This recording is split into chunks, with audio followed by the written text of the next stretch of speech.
इबादत में कुछ फर्क है क्या मर्द का और औरत का? वो ईदगाह में क्यों नहीं जा सकते? बहन का सवाल है कि इस्लाम में औरतें मस्जिद में जाके नमाज क्यों नहीं पढ़ती और नमाज पढ़ने का तरीका अलग क्यों है और ईदगाह में क्यों नहीं जाती? कुरान मजीद में बहन किधर भी नहीं लिखा है कि औरत मस्जिद में नहीं जा सकती। वो हमारे इंडिया पाकिस्तान में है, इसलिए इस्लाम को देखने के लिए इंडिया को मत देखो, पाकिस्तान को मत देखो, कोलकाता को मत देखो, कुरान को देखो।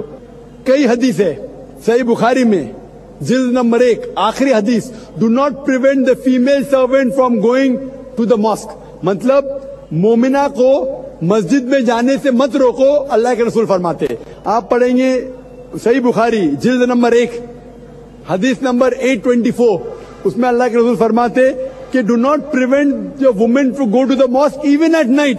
अगर रात को भी अगर वो चाहते कि मस्जिद में जाना चाहते तो मत रोको।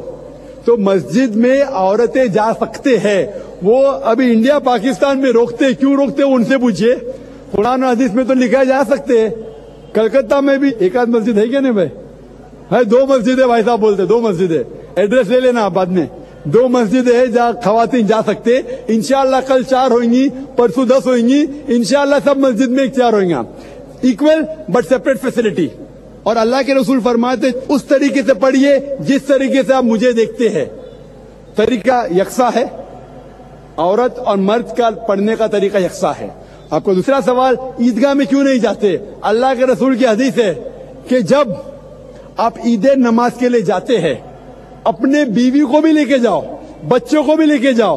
अगर आपकी बीवी हैस में है फिर भी लेके जाओ, मतलब आपकी बीवी नमाज नहीं पढ़ सकती है, हैस में है, if she is having period, ये टेक भले वो नमाज नहीं पढ़े तो ईदगाह में तो जाने का स्पेशल इंस्ट्रक्शन है।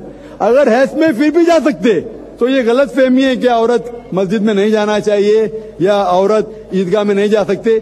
ईदगाह में हैस के हालत में भी जा सकती, भले वो नमाज न पढ़े फिर भी जा सकती। Hope the answer the question.